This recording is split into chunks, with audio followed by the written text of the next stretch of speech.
राधे राधे दोस्तों, जय श्री कृष्णा। आज हम कार्तिक माह महात्म्य 22वां अध्याय सुनेंगे। तो आइए शुरू करते हैं कार्तिक मास का 22वां अध्याय। 22वें अध्याय की जब लिखने लगा हूँ बात, श्री प्रभु प्रेरणा प्राप्त कर कलम आ गई हाथ। राजा पृथु ने नारद जी से पूछा, हे देवर्षि, कृपया आप मुझे यह बताइए कि वृंदा मोहित करके विष्णु जी ने क्या किया और फिर वे कहाँ गए। जब देवता स्तुति कर मौन हो गए तब शंकर जी ने सब देवताओं से कहा, हे ब्रह्मादि देवताओं, जलंधर तो मेरा ही अंश था, उसे मैंने तुम्हारे लिए नहीं मारा है।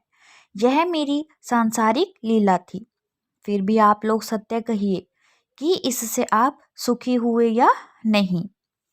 तब ब्रह्मादि देवताओं के नेत्र हर्ष से खिल गए और उन्होंने शिव जी को प्रणाम कर विष्णु जी का वह सब वृतांत कह सुनाया जो उन्होंने बड़े प्रयत्न से वृंदा को मोहित किया था। तब वह अग्नि में प्रवेश कर परम गति को प्राप्त हुई थी। देवताओं ने यह भी कहा कि तभी से वृंदा की सुंदरता पर मोहित हुए विष्णु जी उनकी चिता की राख लपेटे इधर उधर घूमते हैं। अतएव आप उन्हें समझाइए, क्योंकि यह सारा चराचर आपके अधीन है।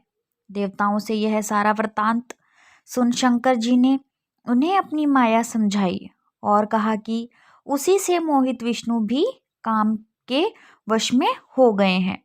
परंतु महादेवी उमा त्रिदेवों की जननी, सबसे परे वह मूल प्रकृति परम मनोहर और वही गिरजा भी कहलाती हैं। अतएव विष्णु का मोह दूर करने के लिए आप सब उनकी शरण में जाइए। शंकर जी की आज्ञा से सब देवता मूल प्रकृति को प्रसन्न करने चले। उनके स्थान पर पहुंचकर उनकी बड़ी स्तुति की। तब यह आकाशवाणी हुई कि हे देवताओं, मैं ही तीन प्रकार से तीनों गुणों से पृथक होकर स्थित सत्य गुण से गोरा, रजोगुण से लक्ष्मी और तमोगुण से ज्योति रूप हूँ। अतएव अब आप लोग मेरी रक्षा के लिए उन देवियों के पास जाओ, तो वे तुम्हारे मनोरथों को पूर्ण कर देगी। यह सब सुनकर देवता भगवती के वाक्यों का आदर करते हुए गौरी, लक्ष्मी और सरस्वती को प्रणाम करने लगे। सब देवताओं ने भक्ति पूर्वक उन सब देवियों की प्रार्थना की।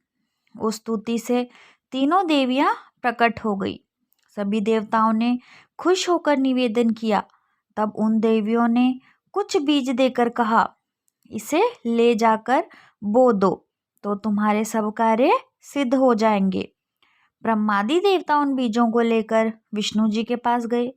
वृंदा की चिता भूमि में डाल दिया। इससे धात्री, मालती और तुलसी प्रकट हुई। विधात्री के बीच से धात्री, लक्ष्मी के बीच से मालती और गौरी के बीच से तुलसी प्रकट हुई। विष्णु जी ने जो उन स्त्री रूप वाली वनस्पतियों को देखा तो वे उठ बैठे।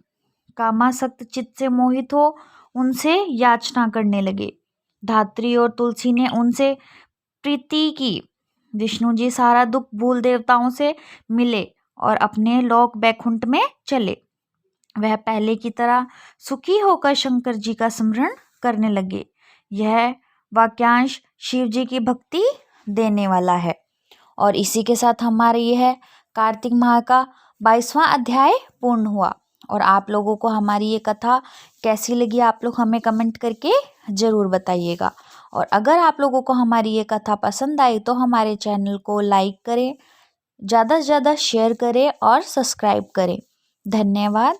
राधे राधे। जय श्री कृष्णा।